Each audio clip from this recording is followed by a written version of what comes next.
Bah, écoute, merci, super, merci pour l'intro. En plus, bon, je veux dire, t'as MC, je veux dire, monstrueusement bien toute la journée. Il faut quand même, voilà, applaudissements quand même. Bon, voilà, je suis venu avec mes affaires que je pose parce que bon, on sait jamais, comme il y a des mecs qui scannent des QR codes, il y a peut-être aussi des voleurs, pardon. Non, mais je pense qu'ils sont tous partis déjà.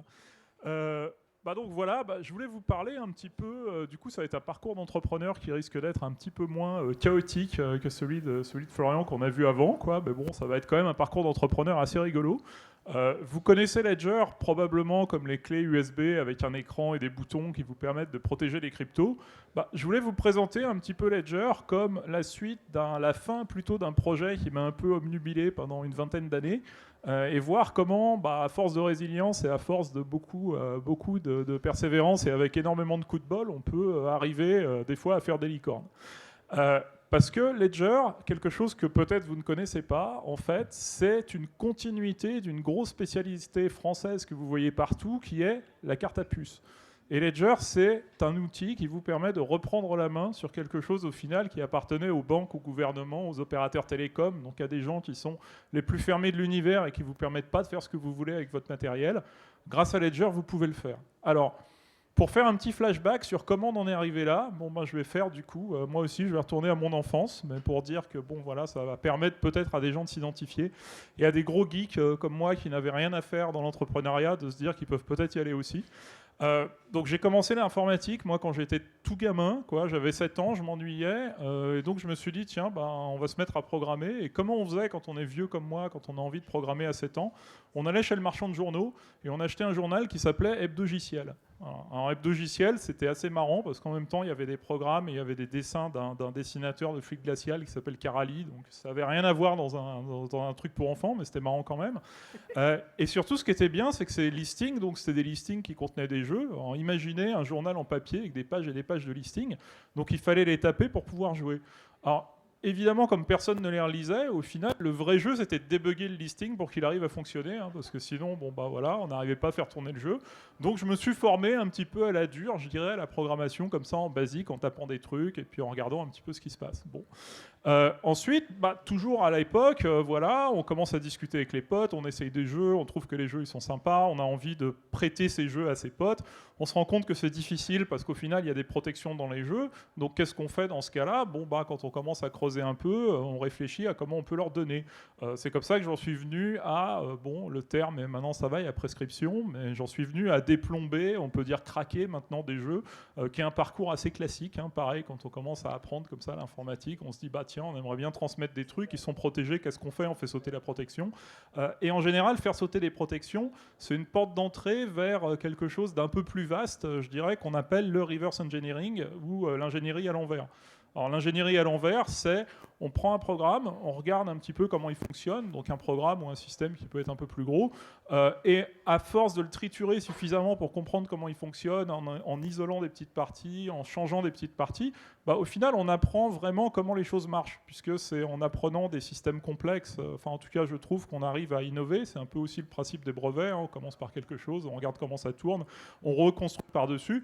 Voilà, c'est pareil. Et du coup, c'est un domaine qui m'a intéressé, pareil, au cours de mon enfance et au cours, je dirais, de ce que j'ai pu faire quand j'ai commencé à être scolarisé, etc., etc. Donc, c'est un domaine qui prend beaucoup de temps. Donc, si jamais vous avez des gens qui s'intéressent au reverse engineering et qui passent des soirées à regarder des trucs sans trop de but, c'est normal. Des fois, d'ailleurs, on arrive un petit peu à rien, mais des fois, on arrive aussi à faire des trucs sympas. Et bref, de fil en aiguille, au cours de mes études, je suis arrivé en école. J'ai continué à faire de l'info. Je suis arrivé en école d'ingénieur et là j'ai découvert les cartes à puce. Et les cartes à puce, je me suis dit tiens, c'est marrant comme technologie parce que c'est une technologie qui permet de faire plein de choses normalement. Enfin en tout cas c'est tout petit. C'est très compliqué à programmer. Ça a besoin de vraiment, ça a très très peu de ressources. Hein. Il faut imaginer programmer sur un ordinateur qui a 2 kg de RAM. Pour ceux à qui ça parle, vous allez voir que c'est quand même pas très très gros. Et du coup, c'est un concours entier d'optimisation. Il faut vraiment tout optimiser pour que ça fonctionne. C'est très fermé. Donc pour quelqu'un qui s'intéresse au reverse, forcément, c'est super cool parce que c'est un gros terrain de jeu, quoi. Donc de fil en aiguille, je me suis retrouvé à travailler dans l'industrie des télécoms, puisque l'industrie des télécoms, c'est la première industrie qui utilise la carte à puce, avec les cartes SIM. Et là-dessus, il faut imaginer les applications qu'on avait sur les téléphones avant qu'on ait des smartphones. Avant qu'on ait des smartphones, en fait, ce qui se passe, c'est que la carte à puce faisait tourner toutes les applications. Vous aviez des menus qui vous permettaient de faire des trucs très cool, comme j'essaie de me souvenir, parce que ça, c'était dans les années 2000. Il y avait des services qui n'avaient absolument aucun sens. Par exemple, vous pouvez dire tout ce que vous aviez dans votre frigo, envoyer un SMS, et le service allait vous envoyer quel genre de cocktail vous pouvez faire avec tout ce que vous aviez dans le frigo, quoi. Voilà, donc c'était pas des services qui étaient super intéressants. Mais je me suis dit, avec ça, on peut creuser. Et si on creuse, on peut peut-être arriver à faire des trucs plus cool, genre par exemple envoyer des SMS chiffrés. Envoyer des SMS chiffrés, c'est intéressant, ça permet de protéger ses données. Et donc j'ai commencé à creuser et à me dire qu'est-ce qu'on peut faire avec la carte à puce, comment est-ce qu'on peut la rendre plus intéressante. Et on était toujours dans les années 2000. En 2002, les premiers smartphones commençaient à arriver. Et là, combinaison entre quelque chose qui est très, je dirais, puissant en termes de programmation et quelque chose qui est très sécurisé, qu'est-ce qu'on pourrait faire entre les deux si jamais on mettait les applications complexes dans le téléphone et les applications un peu plus sécurisées dans la carte SIM? Peut-être qu'on peut protéger ces applications et peut-être qu'on peut du coup faire des protections contre la copie, tout ce genre de choses. J'ai commencé à pitcher ça dans ma boîte à l'époque qui s'appelait Oberture et on m'a dit ah bah non, on n'est pas tout à fait d'accord avec toi parce qu'on pense que nous avant on faisait toutes les applications dans la carte SIM. Si tu commences à faire des applications sur téléphone, ça va nous concurrencer. Donc en fait, on n'a pas envie de faire ça parce que c'est pas bien quoi. Et là, tout de suite, ça m'a un peu bloqué, parce que c'est un peu comme si on disait, ouais, ok, on a un truc très puissant, on a un truc pas puissant, au final, qui va gagner? C'est assez évident que c'est le truc le plus puissant qui va gagner, donc soit on faisait ça, en fait, soit la carte SIM allait commencer à crever. D'ailleurs, on peut voir qu'elle a continué à crever, puisqu'aujourd'hui, on n'achète plus de cartes SIM, on les télécharge, ça représente plus rien. Désolé, je regarde l'heure pour vérifier que je n'ai pas trop débordé. Cool, c'est bon. Ok. Et ça m'a amené à me dire, là en fait je m'emmerde un petit peu finalement en étant salarié là-dessus, j'ai envie de continuer mes développements sur la carte SIM, donc soit je crée une boîte en fait, soit je sais pas, je vais tomber en dépression, je vais faire autre chose, ça va être très triste. Donc j'ai commencé à créer une première boîte qui a fait du service autour des cartes SIM et qui a réfléchi justement à comment est-ce qu'on pouvait premièrement réussir à ouvrir ce truc, parce que mettre ces programmes dedans ça pourrait être cool, et ensuite qu'est-ce qu'on pourrait en faire une fois qu'on l'a ouverte. Donc c'était toujours très dans la partie télécom, je touchais pas encore au crypto, on était en 2004, mais j'ai commencé à lancer ça. Donc de fil en aiguille, ouvrir la carte SIM, ça a été ma première occupation. Donc réfléchir à comment on peut avoir un système qui permet de faire ses applis dessus. Et ensuite, premier problème à régler, comment est-ce qu'on fait pour se débarrasser du lecteur ? Parce qu'une carte à puce, ça s'utilise avec un lecteur. Je me suis dit, si on pouvait brancher directement une carte à puce sur un PC, donc avoir une carte à puce USB, ça serait quand même vachement bien. Ça a pris du temps. Et péniblement, donc là je fais un petit fast-forward, ça m'emmène vers 2010, où je rencontre en fait des gens dans mes différentes missions que je pouvais faire en consulting, qui se trouvaient bosser à peu près là-dessus, avec des gens qui étaient beaucoup plus dans le hardware que moi, parce que moi au final, malgré tout ce que je raconte, je suis quand même vachement dans le software. Quand je dois faire du hardware, je m'ennuie, je sais pas souder, c'est ennuyeux. Donc je sais lire du hardware, mais c'est un peu comme l'anglais lu, écrit, parlé, quoi. Moi je suis plus hardware, lu et un petit peu parlé, mais pas trop écrit, quoi. Voilà. Donc ces gars-là savaient bien travailler sur ce genre de choses. Et finalement, ça a commencé à faire les pièces qui me manquaient. C'est-à-dire, j'avais un soft qui me permettait de faire tourner n'importe quoi sur une carte SIM. J'avais plus besoin d'avoir un port USB pour pouvoir la brancher. Vous allez dire, c'est très bien, j'ai une solution qui est sympa, j'ai une solution qui est ouverte. Il manque toujours quand même un petit truc qui pourrait servir, c'est une application. Parce que là, j'ai décrit des trucs vachement techniques. Mais qu'est-ce qu'on fait une fois qu'on a une carte à puce ouverte ? Ouais, par exemple, on peut imaginer stocker ses clés pour chiffrer ses mails. Mais qui chiffre ses mails ? Aujourd'hui, si je vous parle de PGP et que je vous fais lever la main, je ne vais pas le faire parce que j'aime pas faire lever la main aux gens. Tiens, par exemple, qui a des bitcoins dans la salle ? Donc là, le voisin de tous ceux qui a levé la main peut le taper très fort avec une clé à molette parce qu'il a des bitcoins. Voilà. Donc, du coup, voilà. C'est pour ça que j'aime pas faire lever la main aux gens dans la salle, parce que ça donne un peu trop d'informations des fois. Donc PGP, il se trouve que personne ne l'utilise. Personne ne l'utilise parce que l'interface, elle est complètement compliquée. Donc qu'est-ce que j'allais faire avec ma carte à puce ouverte ? Et c'est un peu la problématique quand on est entrepreneur et qu'on est techos, c'est qu'on fait des solutions qui sont très très cool pour nous, mais elles servent pas à grand chose. Là, c'est juste gérer cette solution. Donc après, j'ai itéré avec d'autres boîtes en me disant, tiens, mais les clés privées, en fait, qu'est-ce qu'on peut toujours faire des clés privées ? En fait, c'est pas une bonne idée, du coup, je vais faire autre chose. Je vais essayer de protéger les mots de passe. Toujours avec cette solution-là qui avait un petit peu évolué, quoi. Cette solution de protection de mots de passe, on a réussi avec une autre boîte, là, je parle de 2010, 2012, à faire quelque chose, donc il commençait à avoir un form factor qui va vous parler. un form factor qui ressemble à une carte à puce. Alors, celle-là, elle est drôle, mais vous pouvez pas voir, c'est dommage. Mais qui ressemble quand même un petit peu à une clé USB vue comme ça. Bon. Et avec ça, on pouvait protéger des mots de passe. Encore une fois, on n'a pas eu beaucoup de chance avec cette solution-là, parce qu'on a essayé de la lancer sur... alors là, c'est une autre histoire de ce qui peut se passer quand on est entrepreneur. On a essayé de la lancer sur Amazon, parce qu'on n'avait pas de boutique. On la lance sur Amazon. On avait un protocole qui tournait avec Google à l'époque. Google nous fait de la pub, donc sur son blog, en disant « Tiens, il y a cette solution-là qui est sortie, c'est génial, vous devriez regarder, etc. » Qu'est-ce qui se passe quand on a une petite boîte qui fait 0 et qui d'un seul coup fait 10 000 commandes en un jour sur Amazon? En fait, Amazon vous ferme votre compte. Voilà, parce que c'est dommage, mais Amazon, quand il y a une commande comme ça, quand il y a un pic de commandes en un jour, il considère que c'est une fraude, et donc il ferme la boîte, en fait. Donc il ferme pas la boîte, on met bien sûr 3 mois pour le retrouver, mais quand on est une start-up qui est en train de quand même pas aller super bien, et puis qu'on a 3 mois qu'on a 3 mois d'un seul coup de trésor en moins, qu'est-ce qui se passe? La boîte finit par mourir. Bref. Pour résumer un petit peu, je me retrouve avec une solution qui est toujours bien, mais je sais qu'elle marche, je sais qu'on l'a essayé sur plusieurs trucs, on a essayé de la tester, mais on n'a toujours pas trouvé notre market fit. Et ça nous emmène, toujours avec un petit peu de projection, en 2012. En 2012, là, je découvre le white paper de Bitcoin, je le lis et je me dis « Ah, mais en fait, là, tout de suite, j'ai été frappé par la foudre en lisant ça, comme pas mal de monde, en me disant « Bah ouais, mais c'est ça la solution, en fait. Ça va complètement révolutionner le paiement. » Pour que ça marche, il faut qu'on arrive à rendre la cryptographie complètement transparente pour l'utilisateur. J'ai un moyen pour rendre la cryptographie complètement transparente pour l'utilisateur. Si on arrive à transformer ça en portefeuille Bitcoin, on tient vraiment quelque chose. Donc là, on est en 2012. Ça nous a pris à peu près, 2011 à peu près, ça nous a pris à peu près 1 an donc à mon équipe pour qu'on arrive à itérer là-dessus et voir comment est-ce qu'on peut transformer notre gestion de mot de passe un petit peu bizarre qu'on avait en quelque chose qui est capable de signer une transaction Bitcoin. Et de là, ensuite, on a continué à tourner un petit peu. Donc du coup, je vais raconter combien de temps il me reste. 3 heures? Non, parce que ça va être long sinon. Non, mais t'as 10 minutes encore. 10 minutes? Bon, c'est bon. Du coup, je peux raconter à peu près toute l'histoire. Donc, on arrive avec ça, on commence à faire des conférences. Sur les conférences, on voit que ça marche bien. Donc là, j'étais avec mes 2 collègues de l'époque, Olivier et Cédric. Et ça prend, mais bon, on restait, nous, des gens qui développent sur des systèmes embarqués. On n'a pas vraiment un bon sens de l'interface graphique. Si vous voyez les interfaces graphiques que je fais, c'est un petit peu du HTML 0.1. C'est des boutons et des champs que j'écris tout seul. C'est pas très sophistiqué. Donc bon, on était là-dessus, mais on savait pas trop encore ce qu'on allait en faire. Par contre, on voyait bien qu'avec Bitcoin, ça marchait pas mal. À l'époque, tout le monde parlait sur Bitcoin Talk, tout le monde échangeait sur un forum qui s'appelait Bitcoin Talk, donc je commence à échanger là, en disant tiens, j'ai une solution qui permet de protéger les bitcoins, si vous en vendez ou si vous faites autre chose, ça peut être pas mal. Et je tombe sur quelqu'un qui me dit ouais, ça tombe très bien, d'ailleurs, je vends des bitcoins, aujourd'hui je les vends sur une clé USB, donc quand je les envoie par la poste pour les donner à des gens, du coup, c'est bien, mais c'est pas super sécurisé, je lui confirme, je lui dis c'est effectivement pas très sécurisé, ça serait pas mal si tu marchais avec ma solution. Mais d'ailleurs, pourquoi est-ce qu'on se parle en anglais? Parce que je me rends compte que tu es français.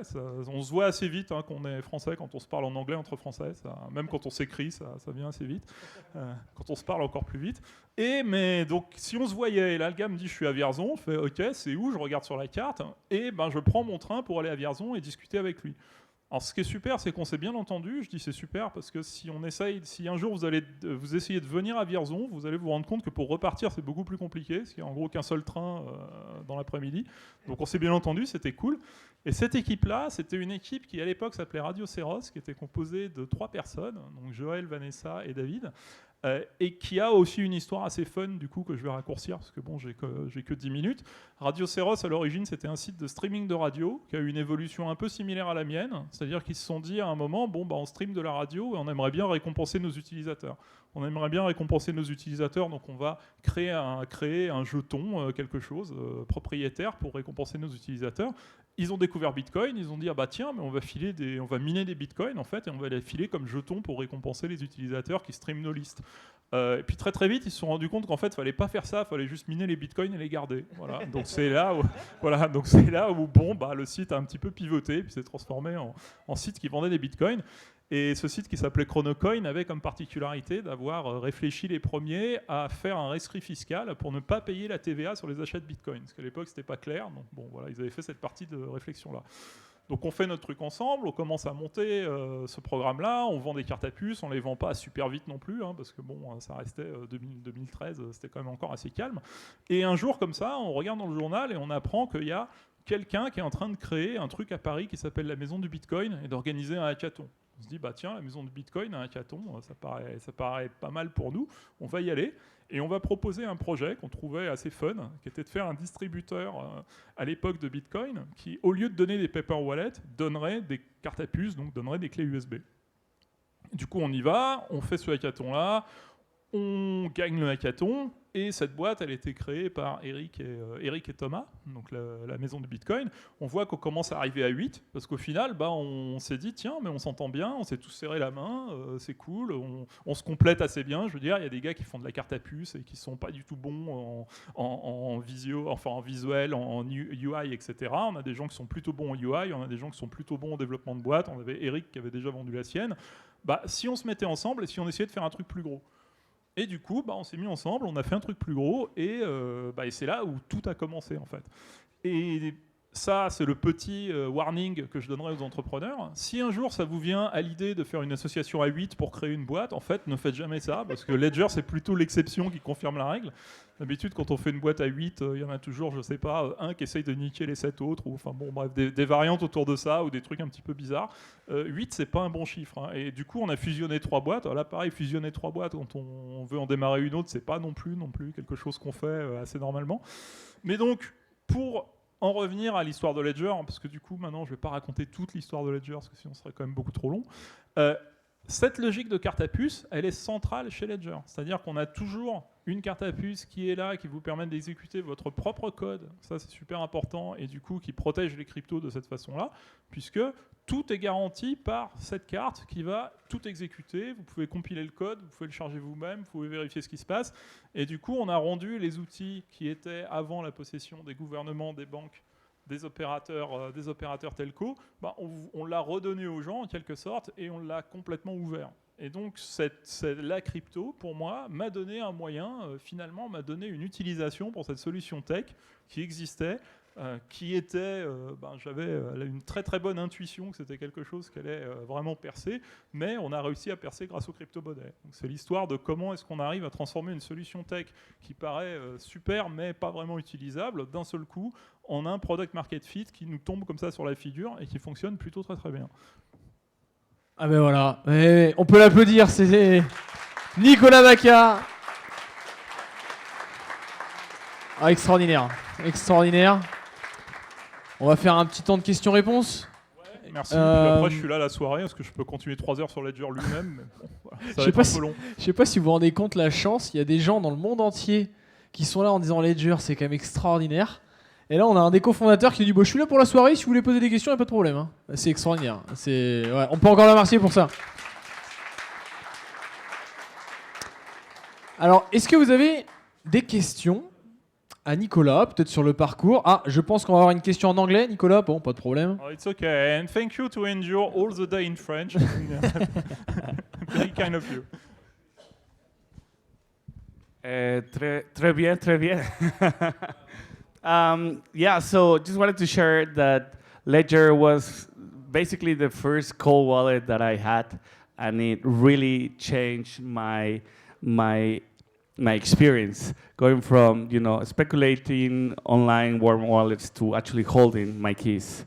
And so after I launched this real asset tokenization venture, I was hoping to see not only the tokens in Ledger, but some of the content of it. So when I hold NFTs, I could see a picture, maybe there's a section for the types of artists, creators, maybe categories and so on. Have you thought about how, within the roadmap of Ledger, how would that be? Maybe there will be commodities, equities, bonds, real assets, paintings, and all this kind of stuff?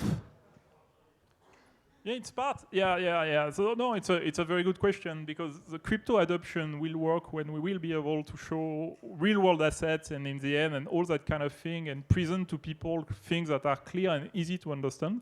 But I would say that's not really related to the device. So the device is a tool that lets you hold keys and sign securely, and around the device, you can build a lot of different things.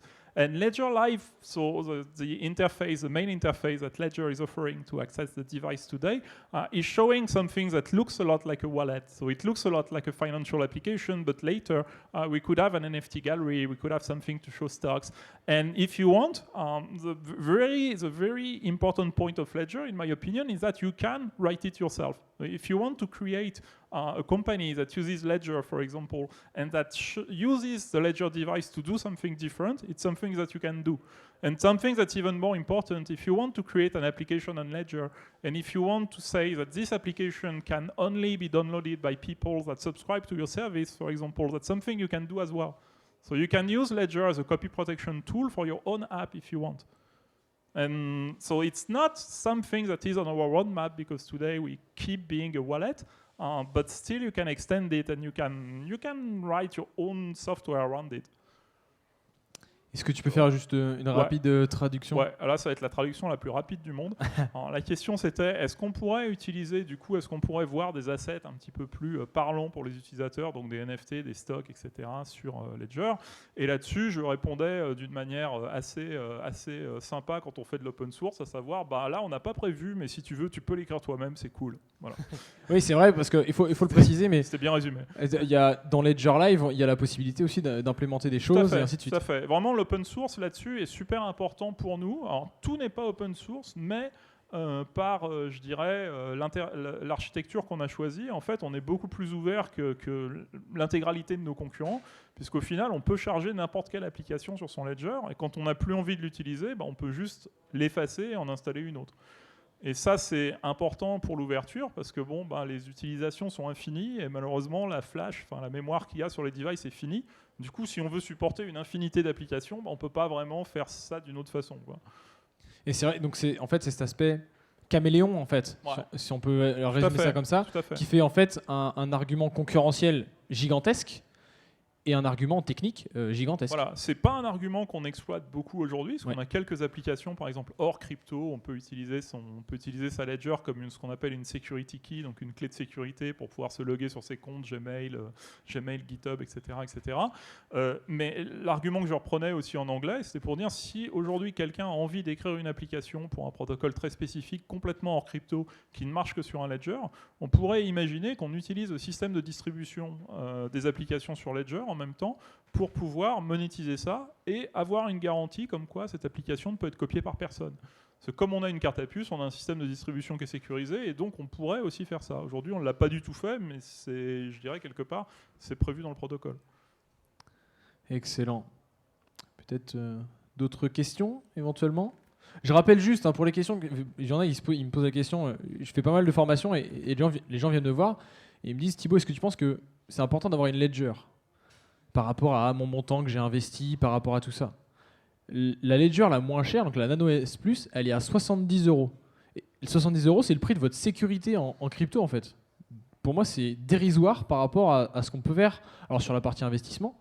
Et je le conseille vraiment à tous. Alors, il y a plein d'autres devices, c'est vrai, mais c'est vrai que Ledger, c'est quand même les leaders mondiaux là-dessus. Ouais, quand même, c'est mieux. Hein. Pardon. On se refait pas. Mais voilà, bon, je pense que dans la salle, il y a une grande partie qui en possède déjà, mais voilà, c'est vrai que j'ai tendance à dire, voilà, c'est comme le nez au milieu de la figure, quoi. Peu importe si vous avez 100, 200, 300, 1000 € de Bitcoin, peu importe, mais voilà, c'est quand même... Au final, c'est aussi basé sur la valeur que vous pensez que le protocole va prendre. Exactement. Si vous avez un token, que vous êtes early sur le token et que vous pensez que le token va faire x500 juste par hasard parce que vous avez écrit ce token et que vous dessinez vous-même la courbe, non pas que ce soit commun en crypto, mais ça arrive de temps à autre quand même, voilà, c'est bien de le sécuriser, quoi. Voilà. Peut-être question? Ouais, Francis? C'est une question un peu humoristique. Je voulais savoir quand j'allais recevoir mes Ledger Stacks. Eh bien, le pire, c'est qu'en plus, je vais être capable de donner une réponse. Alors là, on a une exclue. Et oui, alors par contre, ça va être une réponse à tiroir. Je pense que demain, il y aura un mail qui annoncera plus d'informations sur la question. Ah, d'accord. Donc pour ceux qui sont sur Surfing Bitcoin demain, vous savez grossièrement ce qui va se passer. Merci. Il y aura un mail. J'adore. Excellent.